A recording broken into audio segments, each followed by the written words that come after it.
이메일 비밀번호, 뭐 문자, 어디에서 전화 왔는지, 누구랑 어떤 문자를 했는지를 다 알아야 되고, 내 SNS에 와서 누구랑 어떤 얘기를 했는지를 다 아는 사람은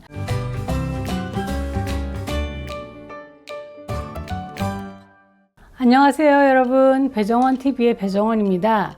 자, 요즘 심심찮게 데이트 폭력에 대한 얘기가 많이 오죠. 그리고 요즘 사회도 보면 폭력적인 것 같아요. 그래서 뭐 부부간에도 싸우지만 아이들끼리의 그런 다툼도 굉장히 심하고, 사실 그 연애 안에서도 폭력이 있는 경우가 많이 있죠. 우리 뭐 데이트 폭력 주로 얘기하지만, 그렇게 현재 폭력적인 상황에서 있는 친구들도 물어보면 그게 폭력이라고 얘기 안 할 때가 되게 많아요. 아, 무슨 말씀을 하세요? 그 사람이 나를 얼마나 좋아하는데요? 라든지, 그 사람이 나를 좋아하니까 그러는 거예요. 관심이 없으면 그러겠어요? 뭐 이렇게 얘기를 하면서 합리화를 하는 경우가 되게 많고, 상대를 이렇게 감싸주고, 그리고 자신의 어떤 사랑이 이상한 모습으로 비추는 게 싫어서 그런지 그렇게 하는 경우가 많은데, 여러분들 좀 조심하셔야 됩니다. 왜냐하면 요즘 좀 분노 조절 잘 안 되는 경우가 되게 많이 있고, 그리고 화를 알 수 없이 발산하는 사람들이 많아져서 그런 경우에 별로 좋아지지 않아요. 연애를 하고 뭐 결혼하고 같이 산다고 해도 이 폭력적인 부분이 있는 사람들은 그 폭력이 어떻게 하다 터져 나오면 그것이 시간이 가고 더 횟수가 많아질수록 점점 더 심해지거든요. 점점 더 흉폭해진다고 할까?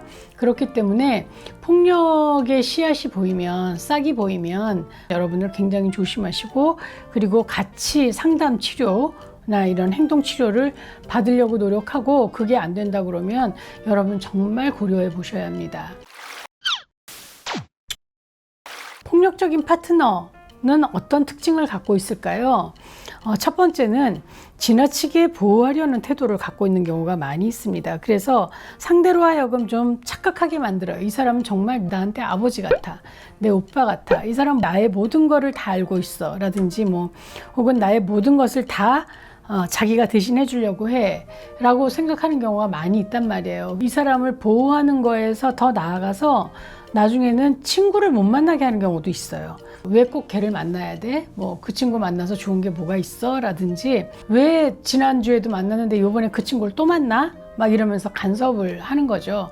그리고 뭐 연락이 안 되면 누구랑 있었는지, 또 무슨 얘기를 했는지, 어디를 갔는지에 대해서 계속 추궁을 하는 거예요. 그래서 결국은 그 사람을 꼼짝 못하게 그 자유를 점점 이렇게 옥조이면서 뭔가를 하려면 이 사람이 허락을 받아야 되는 사람으로 만드는 것이 폭력적인 면 중에 하나입니다. 두 번째는 화를 내는 데 있어서의 문제가 있는 거예요. 그래서 아주 사소하고 일상적인 거에 화를 내는 거죠. 그래서 화를 못 참는 거예요. 왜 저기서 화를 내지? 저게 화를 낼 일인가? 에서부터 시작을 해서 나를 보호한다는 이유만으로 주변 사람들한테 화를 내고 부정적으로 생각을 하고 그러는 경우가 많다라는 거죠. 그리고 세 번째는 융통성 없는 태도나 호전적인 그런 모습을 보이는 겁니다. 그래서 그럴 수도 있군이 별로 없어요. 그건 안 돼. 그리고 왜 그렇게 했어? 이렇게 얘기하는 경우가 많고, 관계를 자신의 방식대로만 끌고 가는 사람들이 되게 많습니다.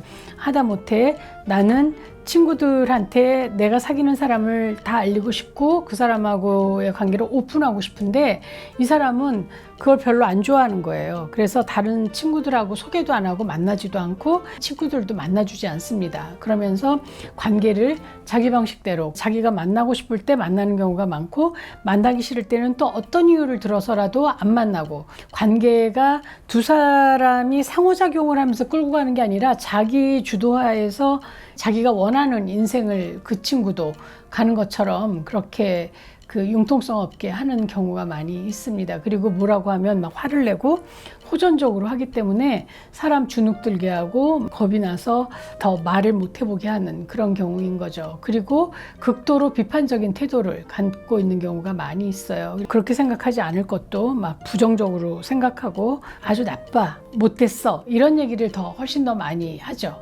그리고 또 나에게도 그렇게 친절하지 않습니다. 그렇게 뭐 이렇게 관대하지 않아서, 그 사랑하는 사람인데도 불구하고 외모에 대해서 자꾸 막 비판하는 경우가 있어요. 그래서 뭐 너는 뭐 왜 얼굴이 그러냐, 뭐 너는 얼굴이 너무 크다, 뭐 너는 뭐 키가 왜 이렇게 조그마냐, 너 왜 이렇게 뚱뚱하냐 이러면서 이제 그 외모 가지고 그렇게 얘기하다가 제일 나쁜 거는 뭐냐면 조롱하는 거예요. 사랑하는 사람을. 그래서 남들 앞에서 웃음거리를 만드는 거죠.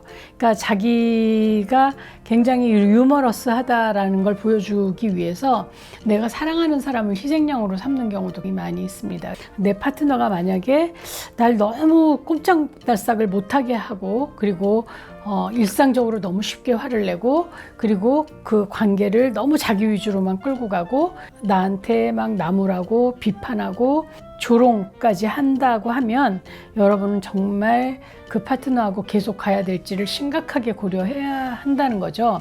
이 두 사람이 사귀는데 한 사람이 자꾸 비난하고 꾸짖고 야단치고 막 이러면 이쪽에 있는 사람은 방어를 할 수밖에 없어요. 그래서 늘 해명해야 돼요.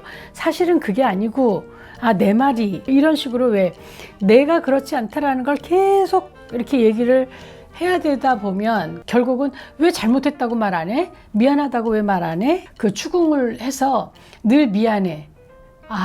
내가 잘못했어.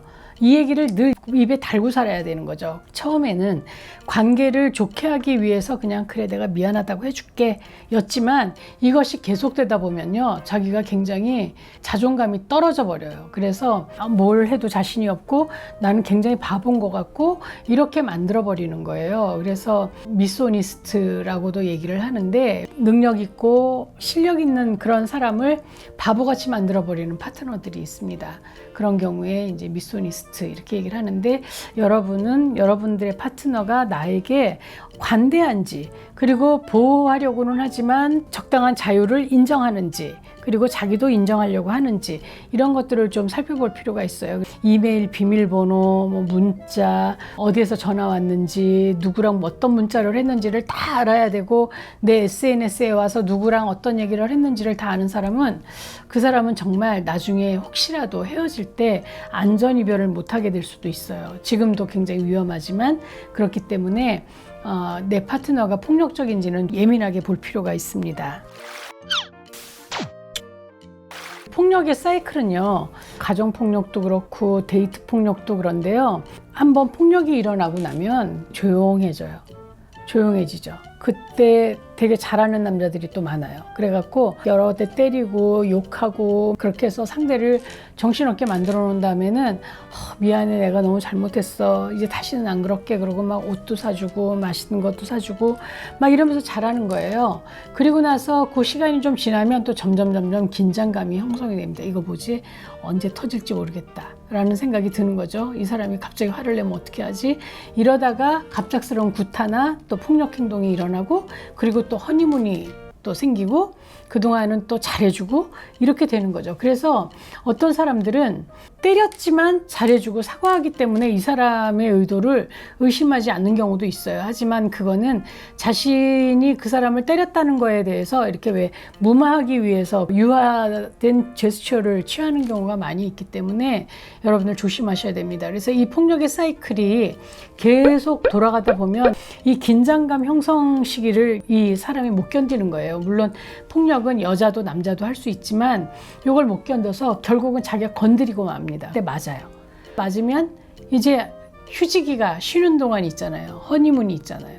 그리고 나서 다시 긴장감이 또 형성이 되죠. 그럼 그 긴장감이 길어지면 또 못 견디고 또 자기가 먼저 건드려 갖고 또 맞고 이런 식의 폭력의 사이클로 들어가면 이건 정말 심각해지는 겁니다. 그래서 가정폭력처럼 빠져나올 수 없는 폭력의 사이클에 들어가면 그 사람은 자꾸 맞고 그리고 맞는데 익숙해지고 차라리 이번에 빨리 맞아야 마음의 긴장감이 없기 때문에 문제를 일으켜서 맞는 경우도 꽤 많이 있고 자기가 맞는 것이 너무 당연하다고 생각해서 바보처럼 되는 경우가 굉장히 많기 때문에 조심해야 됩니다.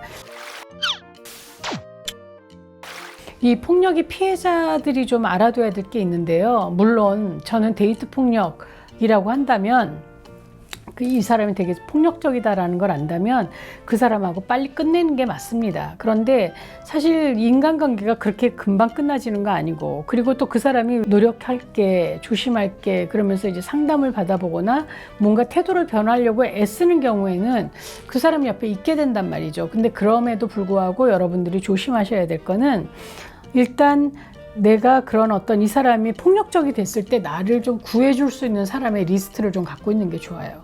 그리고 그 리스트에 있는 사람들에게 암호 같은 걸 정하는 거죠. 그래서 내가 문자로 뭐 1이라고만 한다든지, 혹은 뭐 짜장면, 혹은 뭐 잘 있었어 라든지 암호를 정해갖고 그 암호를 얘기하면 친구가 지금 위험에 빠졌다라는 걸 알고 도와주러 올 수 있는 그런 어떤 신호를 좀 정해놓는 게 좋고, 그리고 그 친구하고, 이 폭력적인 친구하고 다툼이 일어났을 때 절대로 폐쇄된 곳으로 들어가면 안 돼요. 그래서 이 문이 있는 곳, 빠져나올 수 있는 문이 있는 곳으로 가야 하고, 그리고 왜 전화가 없는 방, 핸드폰이 없는 방으로 들어가는 것도, 칼이나 이런 왜 흉기가 될 수 있는 그런 도구가 있는 부엌으로 가는 것도 굉장히 위험합니다. 그리고 가능하면 가해자로부터 멀리 도망가는 게 좋죠. 그리고 또 경찰이나 전문기관의 도움을 받는 것이 좋고, 보호를 요청하셔야 되고요.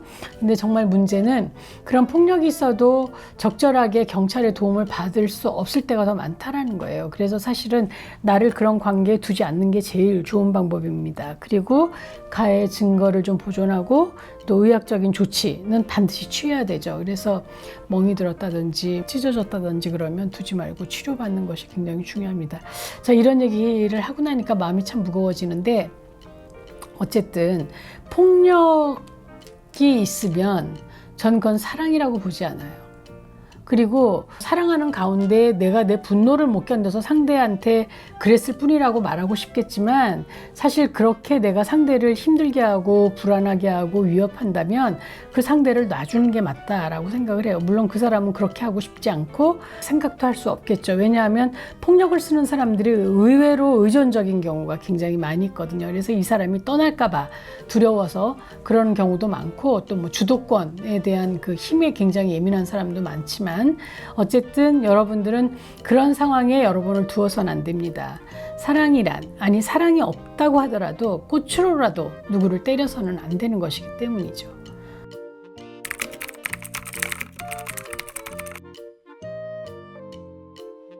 그러니까 연애 초기에는 잘해준다라고 생각할 때가 많아요. 그리고 또 이런 사람들이 편집증이 좀 있고, 그리고 굉장히 의존적이고 이런데, 처음에는 왜 너무 다정한 거예요. 그래서 이 사람이 어딜 가고 왜 이런 것들을 늘 기억하고 있는 거죠.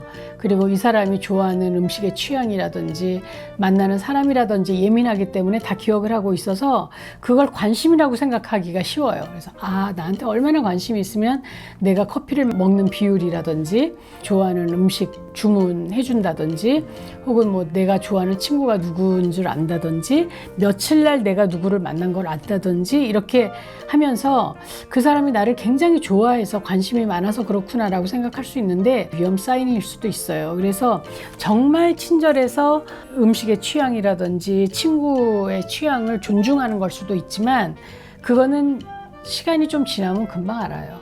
이거는 사랑이 아니고 이거는 구속이구나, 간섭이구나, 이 사람이 나를 자기 주도권 안에 두려고 하는구나를 알기 때문에, 그때는 빨리 문제 제기를 해서, 그 사람이 왜 폭력으로 가기 전까지라고 하면 그 사람한테 문제를 얘기하고 전문가의 도움을 받는 것이 굉장히 중요하고요. 그게 안 되면 관계를 끝내는 것이 나의 인생을 위해서 좋을 거라는 생각이 듭니다. 자, 여러분 잊지 않으셨죠? 구독, 좋아요, 알림 표시까지.